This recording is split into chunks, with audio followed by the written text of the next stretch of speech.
प्रशांत महासागर में अमेरिकी मिसाइल तैनात की गई है। एक और बड़ी जानकारी, dark eagle hypersonic missile battery तैनात की गई है। चीन के समंदर के पास मिसाइल की तैनाती, ईरान युद्ध की वजह से ही डार्क ईगल की तैनाती की गई है। तो तैयारी तेज है और dark eagle hypersonic missile battery तैनात की गई है।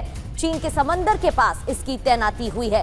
लगातार ऐसे अपडेट्स मिल रहे हैं। ईरान युद्ध की वजह से ही डार्क ईगल को तैनात किया गया।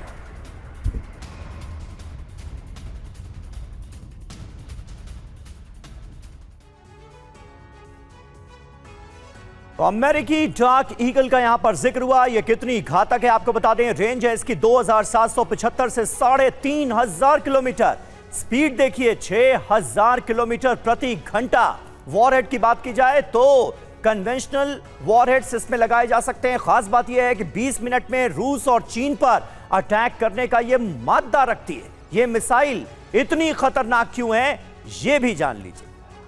रडार के लिए ट्रैक करना मुश्किल होता है, इस वजह से ये काफी खतरनाक और घातक मिसाइल है। रास्ते में दिशा बदल सकती है, ये सबसे बड़ी बात है इसकी। और इतना ही नहीं, एयर डिफेंस के लिए भी चुनौती साबित होती है ये मिसाइल। रिएक्शन टाइम भी इसका बहुत कम है। अमेरिकी डार्क ईगल कितनी घातक है ये आपको बता रहे थे सतीश कुमार सर। एक एक कर तैनाती अमेरिका की तरफ से की गई है। 3 और युद्धपोत कल तैनात किए गए, ये जानकारी कल सामने आई। इसके अलावा ग्लोबल मास्टर से लेकर कई विमान तैनात किए गए हैं। और अब ये मिसाइल, अमेरिका की लगातार दबाव बनाने की रणनीति जारी है, लेकिन ईरान ये जानता है कि अगर वो अपनी शर्त नहीं मनवा पाता है तो उसका हाल लीबिया जैसा हो जाएगा।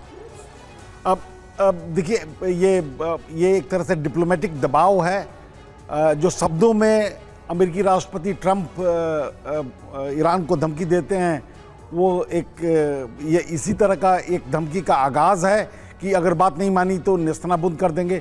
युद्ध के शुरू होने के पहले भी उन्होंने ये बात कही थी कि 7 दिनों में धूल चटा देंगे ईरान को और पूरी तरह से बर्बाद कर देंगे। उनके बड़े नेता मारे गए, उनके डिफेंस मिनिस्टर सारे हत्या। उसके बावजूद भी जिस तरीके का स्ट्रक्चर ईरान ने बनाया है, क्योंकि पिछले साल जो लड़ाई हुई थी, युद्ध हुआ था, उसके बाद ईरान की रणनीति इतनी डिसेंट्रलाइज है, इतनी पक्की है कि तमाम नेताओं के मारे जाने के बावजूद भी वो लेयर जो नीचे छिपा हुआ है वो ड्राइविंग फोर्स में आ जाता है और वो चलता रहेगा। तो कहने का अर्थ कि अमेरिकी हमले के बावजूद भी ईरान की शक्ति में कोई कमी नहीं आई है। जैसा कि CIA की रिपोर्ट में ही आपने देखा कि ये बातें कही गई कि आने वाले 3-4 महीनों तक उसके जो बंकर बने हुए हैं पहाड़ के भीतर, एक पूरा का पूरा देश उसमें समा गया है और उसमें सारी व्यवस्थाएं उनके पास है। आधुनिक हथियारों से लेकर खाने पीने, हॉस्पिटल की सारी सुविधाएं वो तो है ही सतीश जी। लेकिन साथ ही साथ CIA की रिपोर्ट में ये जो 3-4 महीनों का जिक्र किया गया है, इसमें नेवल ब्लॉकेड का भी जिक्र किया गया है, क्योंकि हॉर्मुज स्ट्रेट में तुरुप का इक्का इसे हॉर्मुज स्ट्रेट को ईरान के लिए माना जाता है। लेकिन नेवल ब्लॉकेड के बाद कहा जा रहा था कि हालात बदल गए हैं, अमेरिका का प्रेशर बहुत बढ़ गया है। लेकिन CIA कह रही है कि 3-4 महीने के नेवल ब्लॉकेड को बहुत आराम से झेल सकता है ईरान। इसे कैसे देखेंगे?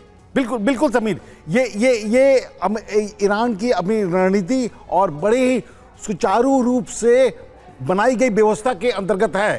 तो अगर 3-4 महीनों तक ईरान इसे झेलने में सक्षम हो जाता है तो यह मान के चलिए कि ये नाटो की या अमेरिकी रणनीति की या अमेरिका और इजराइल के सामूहिक प्रयास का ये अंत हो जाएगा। अगर ये युद्ध 3 महीने और चला तो हर स्थिति में अमेरिकी हार पूरे दुनिया में ये डिक्लेयर हो जाएगी, अगर ये ईरान किसी भी तरीके से 3 महीने युद्ध को खींच लेता है तो। एक बात और छोटा सा मैं कि कैस्पियन सी का भी यहाँ पे एंगल निकल के आता है कि ईरान की सप्लाई कैस्पियन सी से, लैंड रूट से भी कुछ ना कुछ जा रही है। हालांकि इतनी ज़्यादा नहीं होगी, लेकिन जैसा CIA की रिपोर्ट है वो भी एक एंगल उसमें जोड़ा गया कि किस प्रकार से वो थोड़े लंबे समय तक सस्टेन कर सकते हैं। बिल्कुल बिल्कुल। और ये जो रिपोर्ट है और इसमें कही गई बातें हैं, वो कुल मिलाकर अमेरिका के लिए किसी बड़े झटके से कम नहीं है और कहीं ना कहीं ईरान की ताकत का अंदाजा भी अमेरिका को कराती नजर आ रही है।